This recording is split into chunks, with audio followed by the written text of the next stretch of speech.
Solo levelling Ragnarok chapter 16 में आप सबका स्वागत है। पिछले एपिसोड में हमने देखा था कि डंजन से वापस आने के बाद सहो को उसका इंस्ट्रक्टर यानी दोए मदद के लिए बुलाता है। सहो वहां पहुंचता है और कलेक्टर के तौर पर काम करने के लिए तैयार हो जाता है। वहीं से वो एक डंजन के अंदर जाता है जहां पहुंचते ही उसे महसूस होता है कि यहां कुछ खतरा है। अब एपिसोड की शुरुआत में हम देखते हैं कि वही सारे हंटर्स आगे बढ़ते हैं। तभी एक बंदा सामने फायर को ब्लो अप करता है और कहता है, चलो अब सभी फाइट के लिए तैयार हो जाओ। इन सभी हंटर्स अपने अपने हथियार और इक्विपमेंट के साथ फाइट के लिए तैयार हो जाते हैं। तभी हम देखते हैं लिजर्ड टाइप बीस्ट जो उनकी तरफ बढ़ रहे होते हैं। वो बंदा पीछे देखते हुए कहता है, कलेक्शन टीम, अगर अभी कोई काम नहीं है तो हमारे साथ रहो, हमारे पीछे पीछे रहो और जैसे ही मौका मिले काम शुरू करो। इंस्ट्रक्टर सहो से कहता है कि वो चाहते हैं कि हम उनके पीछे चलें। दूसरी तरफ सहो सोचता है, लिजर्ड बीस्ट, मैंने तो सोचा था कोई डेमन टाइप बीस्ट आएगा क्योंकि लूट बॉक्स ने मुझे बाल्कन के हॉर्न दिए थे। फिर भी सबको एक साथ लड़ते हुए देखना उसके लिए एक अलग ही एक्सपीरियंस होता है। वो सोचता है कि शायद ये उसके लिए एक बहुत अच्छी अपॉर्चुनिटी है ये सीखने की कि कैसे मल्टीपल हंटर्स के साथ कोऑपरेट करके फाइट किया जाता है।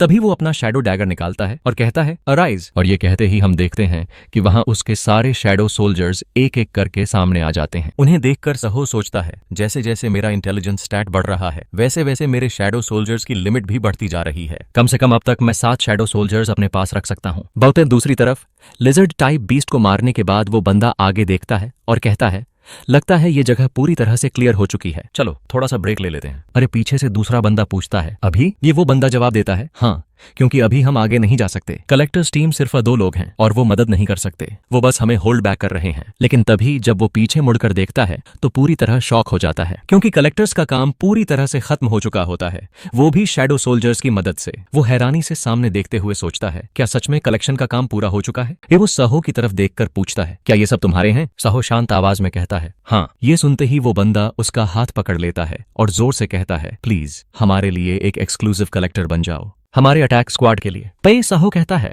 वैसे भी मैं सोच ही रहा था कि अपना काम कंटिन्यू करूं एज ए कलेक्टर। वो बंदा तुरंत बोलता है, ऑफ कोर्स, तुम्हारी सैलरी कलेक्शन इंडस्ट्री में अब तक की हाईएस्ट होगी, तुम्हें किसी बात की चिंता करने की जरूरत नहीं है। ये तभी पीछे से एक बंदा आवाज देता है, कैप्टन जरा यहाँ देखिए, कुछ प्रॉब्लम हो चुकी है। ये वो आगे कहता है, हमें एक डेड बॉडी मिली है और वो भी एक सिविलियन की। ये सुनते ही सब पीछे देखते हैं और वहां हम देखते हैं एक इंसान की बॉडी पूरी तरह जली हुई। वो बंदा उसे देखकर बस एक शब्द कह पाता है, क्या? कैप्टन कहता है, क्या सच में ये डेड बॉडी है? दूसरा बंदा कहता है, हाँ, देखने से तो सिविलियन लग रहा है, लेकिन हमने कभी ऐसे मॉन्स्टर्स के बारे में नहीं सुना जो फायर यूज करते हों, वो भी सील्ड स्टेशन में। इंस्ट्रक्टर सुहो से पूछता है, सुहो, क्या ये पॉसिबल है? सुहो कहता है, हाँ, मुझे भी यही लग रहा है, पर ये मिस्ट बर्न है। वो बंदा शॉक होकर कहता है, क्या मिस्ट बर्न? वो नई स्पीशीज जो ब्लू फ्लेम से जलाते हैं? सुहो जवाब देता है, हाँ, मैं श्योर हूँ क्योंकि हमने इनका सामना पहले किया है। Wrong decision. कुछ देर बाद और लोग चिल्लाते हैं, कैप्टन, यहाँ भी डेड बॉडीज हैं। एक के बाद एक कई जगहों पर सिविलियन कॉर्प्सेस मिलने लगते हैं। एक बंदा पूछता है, कैप्टन, क्या हमें ये रिपोर्ट करना चाहिए हंटर एसोसिएशन को? यश कैप्टन सोचता है और कहता है, ये फिनोमेनॉन अजीब है, लेकिन ये सिविलियंस हैं, हंटर्स नहीं, और हमारे पास डी रैंक और सी रैंक अवेकन बीइंग्स हैं, हमें चिंता करने की जरूरत नहीं। चलो आगे बढ़ते हैं, रिपोर्ट करने की जरूरत नहीं है। ये सुनकर सुहो हैरान रह जाता है। वो सोचता है, इतनी डेंजरस सिचुएशन में ये लोग आगे जाना चाहते हैं। वो वार्न करता है, ये डेंजरस हो सकता है, लेकिन कैप्टन बोलता है, हे, मैं इस टीम का लीडर हूँ, डिसीजन मैं लूंगा और कलेक्शन टीम का काम सिर्फ क्लीन अप करना है। डीमन साइड सीन शिफ्ट होता है। हम देखते हैं वहीं दूसरी तरफ बीस्ट्स के बीच कई इंसान जल रहे होते हैं, चिल्ला रहे होते हैं। एक बीस्ट कहता है, the fire power is dissipating. Firewood supply कैसी चल रही है? वहीं दूसरा बोलता है, सप्लायर्स के साथ प्रॉब्लम्स आ गई हैं, फायरवुड स्मूथ तरीके से सप्लाई नहीं हो रही। यहाँ फायरवुड का मतलब किडनैप्ड ह्यूमन से है। वो कहता है, मुझे खुद जाकर नया सप्लायर ढूंढना पड़ेगा। Pin slaughter begins. एक बीस्ट को प्रेजेंस महसूस होती है। वो कहता है, मुझे किसी हंटर की प्रेजेंस महसूस हो रही है। दूसरा बोलता है, परफेक्ट टाइमिंग, हमें फायरवुड चाहिए। एक बीस्ट कहता है, मैं जा रहा हूँ, तुम सैक्रिफाइस और समन की तैयारी करो, याद रखना उन्हें जिंदा लाना है। ये वो हथियार उठाकर आगे बढ़ता है। हाँ बिल्कुल, यंगेस्ट ब्रदर, तुम्हें पता है ना, उन्हें जिंदा यहाँ लाना है। वो बंदा आगे बढ़ने लगता है, उसके हाथ में हम देखते हैं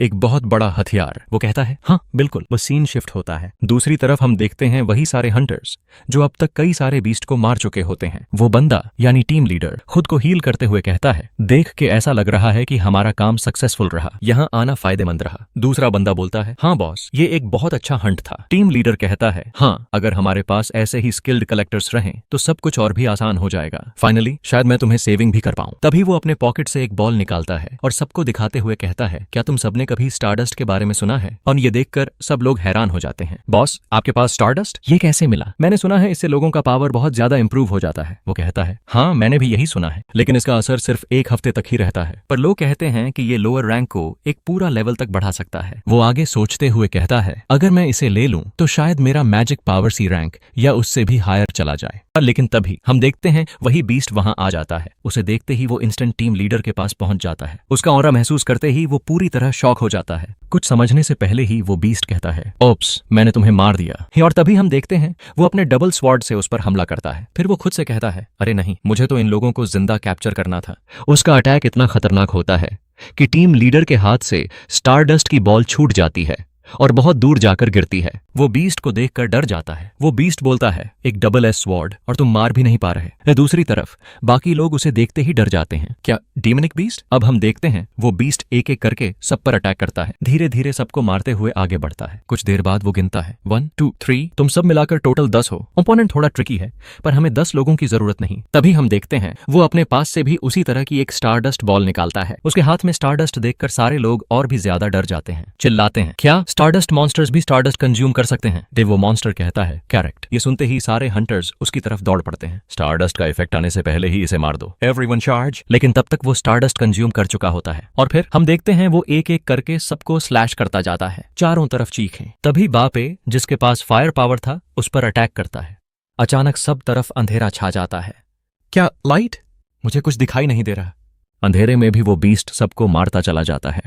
कुछ ही देर में लगभग सारे लोग या तो मर चुके होते हैं या बुरी तरह इंजर्ड। अब हम देखते हैं वो उसी टीम लीडर को पकड़कर खींचते हुए ले जा रहा होता है। चारों तरफ बॉडीज गिरी पड़ी हैं। वो बीस्ट बोलता है, फायरवुड सिक्योर्ड। उसी वक्त सहो के पास एक नोटिफिकेशन आता है, quest triggered, quest information, rescue the survivors. Borrow को डीमंस ने कैप्चर कर लिया है। जितना हो सके उतनों को रेस्क्यू करो। Reward depends on number of survivors. Current number of survivors 7। Number of survivors rescued 0। मतलब अगर वहां 10 लोग थे तो शायद 3 या 8 पहले ही मारे जा चुके हैं।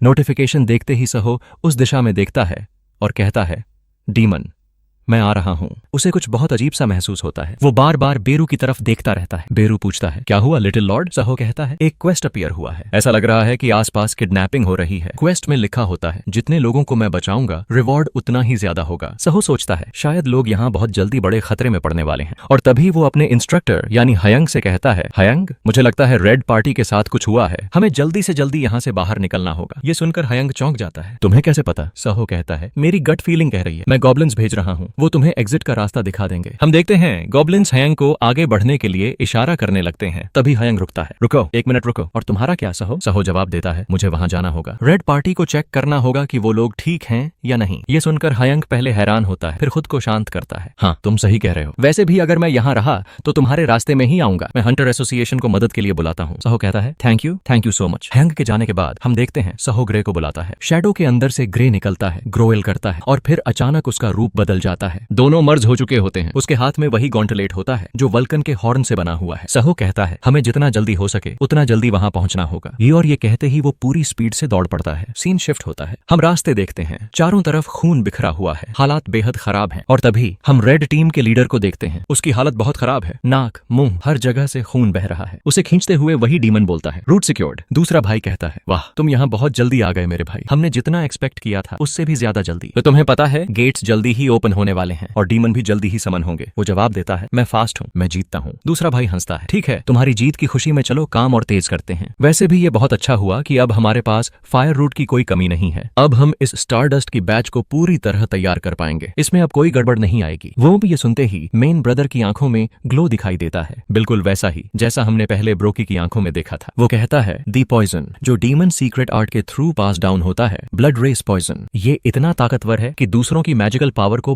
बहुत ज्यादा बढ़ा देता है और उसके हाथ में हम वही स्टारडस्ट की बॉल देखते हैं। वो उसे देखते हुए कहता है, यही है स्टारडस्ट, ओरिजिनल ब्लड रीस पॉइजन। लेकिन इसका एक बहुत खतरनाक साइड इफेक्ट भी है, ये यूजर की लाइफ फोर्स को भी चूस लेता है और इसी वजह से ये हमारी सबसे परफेक्ट क्रिएशन है। फायर को हमने मिस्ट 1 के फ्लेम से बदल दिया है और अब इसका साइड इफेक्ट बहुत ही कम हो चुका है। जो कुछ भी हमारे साथ हो रहा है सब कुछ उन्हीं भगवान के दूतों की वजह से है जिन्होंने हमें ये रेसिपी दी। यहाँ तक कि जो मासू क्रिएचर्स सोल्स को करप्ट करके उन्हें माइंडलेस मॉन्स्टर्स में बदल देते हैं, उन्हें भी यहाँ उन्हीं दूतों ने लाया है और इसी वजह से हम जैसे लोअर डीमंस को भी ताकतवर होने का मौका मिला। ये सुनते ही दूसरा भाई कहता है, एग्रीड। उसी बंदे को अचानक एक हंटर की प्रेजेंस महसूस होती है। दूसरा भाई पूछता है, क्या अभी भी यहाँ कोई हंटर बचा हुआ है? वो जवाब देता है, नहीं, लेकिन लगता है कोई नया हंटर आया। और तभी दरवाजे की तरफ उनकी नजर जाती है। अचानक वो दरवाजा बाहर से उड़ते हुए अंदर आ गिरता है और वहीं हम सहो को देख, उसने दरवाजे को इतनी ताकत से लात मारी कि उसका एक हिस्सा हवा में घूमता हुआ गिर रहा होता है। तभी वही डीमन जो सारे हंटर्स को मारने गया था दरवाजे के बचे हिस्से को काटता हुआ सहो की तरफ बढ़ता है। सहो अब पूरी तरह अंदर आ चुका है। वो इस जगह को देखते हुए कहता है, क्या यही वो जगह है? लेकिन जैसे ही वो सामने देखता है वो पूरी तरह हैरान रह जाता है क्योंकि उसके सामने बहुत खतरनाक टाइप के डीमंस खड़े होते हैं। वो सोचता है, क्या ये सब ह्यूमंस हैं? और इससे भी ज्यादा डरावना, इनके पीछे जो मैं देख रहा हूँ वो क्या है? क्या इन्होंने अलग अलग मिस्ट 1 को बांध कर रखा है? क्या ये लोग कोई रिचुअल कर रहे हैं? आखिर यहाँ हो क्या रहा है? तभी उसकी नजर नोटिफिकेशन पर जाती है, current number of survivors 7, number of rescued survivors 0। ये देखकर उसे थोड़ा सा रिलीफ मिलता है, लेकिन तभी डीमन की ब्लेड उसकी गर्दन तक पहुंच चुकी होती है। इंस्टेंट सहो झुक जाता है और उस वार को डॉज कर लेता है। ये देखकर वो डीमन खुद हैरान रह जाता है। सहो उसकी आंखों में देखते हुए कहता है, रास्ते में जितने भी डेड हंटर्स मैंने देखे, क्या वो सब भी तुम्हारी ही करतूत है? और तभी वो उस डीमन को एक बेहद खतरनाक पंच मारता है, इतना जोरदार कि वो पीछे दूर तक खिसक जाता है। ये देखकर दोनों भाई अपने हाथ में स्टारडस्ट की बॉल देखते हैं, एक दूसरे से कहते हैं, लगता है भाई अब हमें भी फाइट में उतरना पड़ेगा। और तभी दोनों स्टारडस्ट निगल लेते हैं। सहो अभी भी उस डीमन से लड़ रहा होता है, लेकिन तभी वहाँ एक अजीब सी आवाज गूंजती है, आता है, यंगेस्ट आ जाओ वहाँ से। ये सुनते ही सुह चौंक जाता है। उसी डीमन को देखते हैं, उसका हाथ अब बहुत ज्यादा बड़ा हो चुका है। वो बेहद खतरनाक तरीके से सहो पर एक जबरदस्त पंच मारता है, इतना जोरदार कि नीचे की जमीन तक फट जाती है। लेकिन सहो को देखते हैं, वो आसानी से उस अटैक को डॉज करता है, साइड होता है और पीछे की तरफ आ जाता है। पर तभी वो और ज्यादा चौंक जाता है क्योंकि उसके पीछे दूसरा डीमन यानी दूसरा भाई खड़ा होता है। वो अपने हाथों में मैजिक या फिर इलेक्ट्रिक शॉक जैसा कुछ पैदा करता है और उसी से सुओ पर हमला करता है। देखते ही देखते सुओ की पूरी बॉडी में बिजली दौड़ने लगती है। अब सहो की हालत बहुत ज्यादा खराब हो चुकी होती है। वो सोचता है ये तो, पर तभी वो जोर से कहता है, अराइज। और ये कहते ही हम देखते हैं वहां जितने भी सारे गॉब्लिन्स थे, उसके सारे शैडो सोल्जर्स सब एक साथ अपीयर हो जाते हैं और उन सारे मॉन्स्टर्स पर हमला कर देते हैं। ये देखकर दोनों भाई पूरी तरह हैरान हो जाते हैं। एक भाई चिल्लाते हुए कहता है, नहीं, ऐसा नहीं हो सकता। वो अभी भी सहो को पकड़े हुए होता है, लेकिन तभी सहो उसे अपने हाथों से पकड़ता है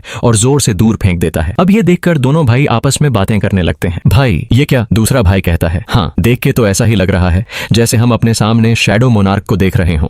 यही वो दिन था जब हमारी पूरी जाति यानी डीमन रेस पूरी तरह तबाह हो गई थी। लेकिन चिंता की कोई बात नहीं है, ये बंदा अभी भी शैडो मोनार्क से बहुत कमजोर है। गए पर फिर भी हम देखते हैं वो सारे गॉब्लिन्स को एक एक करके मारते जा रहे हैं। दूसरी तरफ सहो को हम वहीं खड़ा देखते हैं। वो सोचता है ये लोग ब्रोकी से कमजोर हैं, लेकिन अगर ये दोनों एक साथ ऐसे ही लड़ते रहे तो मुश्किल बढ़ जाएगी। और वैसे भी मैं अपने शैडो सोल्जर्स को बार बार जिंदा नहीं कर सकता, नहीं तो मेरा बहुत सारा मना वेस्ट हो जाएगा। लगता है अब मुझे वही मेथड यूज करना होगा। फ्लैशबैक, हम पास्ट का सीन देखते हैं। बेरू कहता है, माय लॉर्ड, आपने जितना कहा था उतनी यादें देखने के लिए मैंने उतने कॉर्प्स खा लिए हैं। वैसे भी शैडो सोल्जर्स मरने के बाद जितना ज्यादा टाइम बीतता है उतने ही कमजोर होते जाते हैं। पर क्या कोई खास वजह है कि आप ऐसा करना चाहते हैं? सुओ जवाब देता है, नहीं, बस इतना है कि ब्रोकी ने मुझे सोचने पर मजबूर कर दिया था। जब वो मुझसे लास्ट फाइट कर रहा था वो रिग्रेट से भरा हुआ था। वो खुद इतराम के कंट्रोल में था और इसीलिए अब मैं उसे शैडो सोल्जर बनाकर एक वॉरियर बनाना चाहता हूँ। लेकिन इसके लिए मुझे तुम्हारी मदद चाहिए ग्रे। मैन ग्रे ये सुनते ही खुशी से ग्राउल करता है। प्रेजेंट टाइम सहो जमीन पर अपने शैडो पर चाबी रखता है और कहता है, अराइज। ये उसकी शैडो चारों तरफ फैलने लगती है। वो कहता है, ब्रोकी, अगर तुम्हें अपने पास्ट का रिग्रेट है तो मैं तुम्हें एक मौका देता हूँ,